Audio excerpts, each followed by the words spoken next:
Hey everyone, welcome back to Ontario Gardening.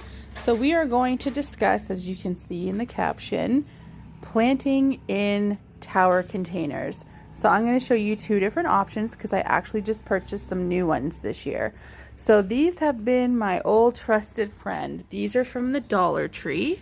I'm sure you guys have seen them. They are all the rave. I got them a few years ago at a Dollar Tree. I really haven't seen them in my area since, but I do know that they're out there because I've seen other fellow YouTubers be able to purchase them where they are. So if you've watched any previous videos, you've seen me grow in these. I typically have grown spinaches, herbs, and strawberries in these, and you know what? They worked fantastically. My complaint about it is, because this is a container garden situation, these dry out really quickly. Now these ones from the dollar store do have drainage holes on the bottom that you can poke out, and that's exactly what I did in some of them. Is I just took my drill and poked them out, because otherwise if you get a rain and this is sitting out in the rain, it's a potential flood situation. You're overwatering and you're potential to get that root rot. On the same coin, if you're not watering enough, because it's such a small space in your container, and these are such small, like it's almost like having a little 4-inch, 5-inch pot, it can dry out really quickly. So it's a very tricky balance to try and get anything to grow in these. You just have to be very diligent in taking care of them. The other issue with these ones from the dollar store is there's no really stability with them. There's no support bar in the middle. There's no tray on the bottom to hold them. You can definitely add those things. You're just kind of, going up from the price tag. So these are $1 per piece. I have 5 stacks, so this is a $5 situation. And you know what? It has served me well. But because there is no support or anything like that in the middle, if it's kind of dried out, or if it's not in a good spot where there's like crosswinds or anything like that, it's going to take it out. It's exactly what happened yesterday. I got it cracked in the wind. No big deal though. Once you usually put soil and your stuff in here, it does weigh it down. It's just, hard to control, I guess, when you live in a place where there's high bouts of wind. So I've used this faithfully. Everything's good. But what I'm going to do today is show you a planter that I purchased for a little bit more money. And we're going to plant strawberries in them together. So these are the ones that I got. These were $40 a piece, and that's in Canadian money, so it's probably cheaper for you if you're in America. And the reason I like these, so these have a tray system underneath, and there is option to add wheels. I did not add wheels. I put a piece of block underneath and put it on that. That's just so it's level. The reason I didn't want the wheels is just due to the wind, but it's just easier without the wheels for just so many reasons. I have dogs too that'll like knock into them, yada yada. The other nice thing about this too is it's a much bigger area, meaning I can fit more soil, meaning I can fit bigger plants, or the plant itself has more nutrients available to it, because obviously I can put in more compost and more soil, things like that. It's got a dowel down the middle, so it's nice and sturdy once this is full and like has the plants in it in comparison to the other one. And if I come over here to the empty one, as you can see on the bottom, the drainage system is much better. So this actually comes out so that your plants can drain down, and there's even drainage holes in here which can self-water to the next layer.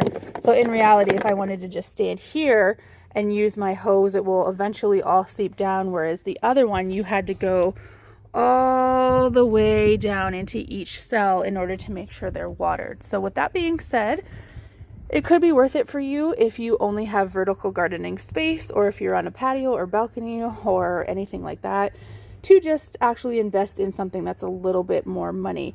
If you're in America, Greenstock is a fantastic option that has a self-watering system all the way down in. Just for me in Canada, the shipping is actually more than the product itself. So for me personally, that's an absolute no. If you are in Canada, we have things called like Mr. Stacky.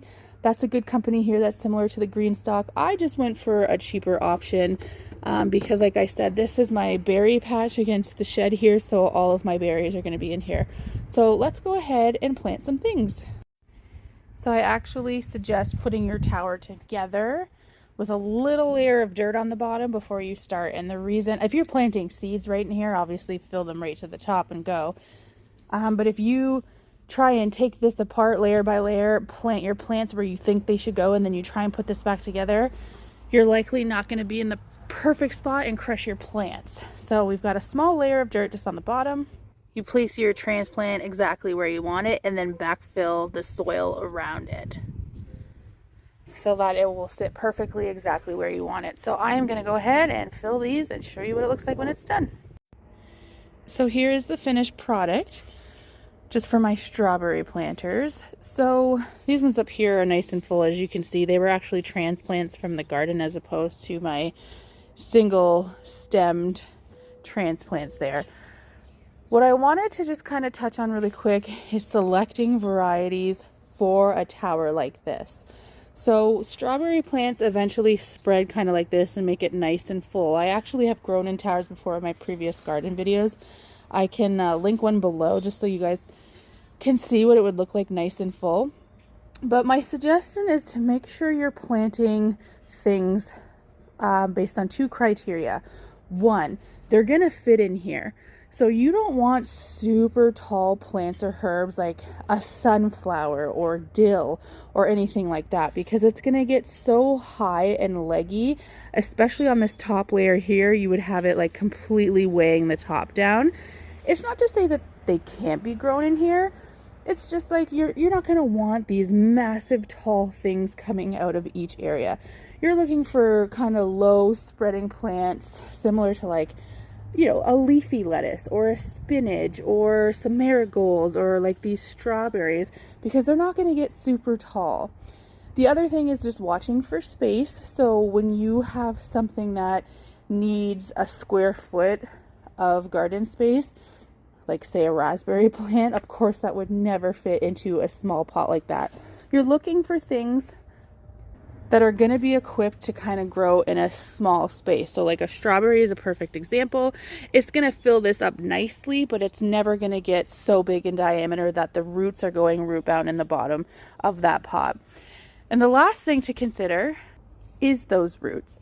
So look up your plant prior to planting, even if you're direct seeding, and make sure it's not a super heavy root feeder in the bottom here, because what's going to happen is there's not going to be enough soil and to support, even if you can like continuously fertilize it and whatnot.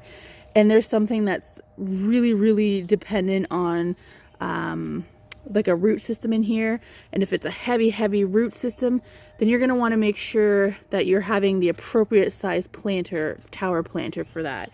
The other thing to watch too is if you were saying, I planted all strawberries here, but if I was going to plant something here, something here, something here that were completely different, make sure that the root systems aren't going to overpower each other and choke the other ones out. They're not going to thrive in a situation like this.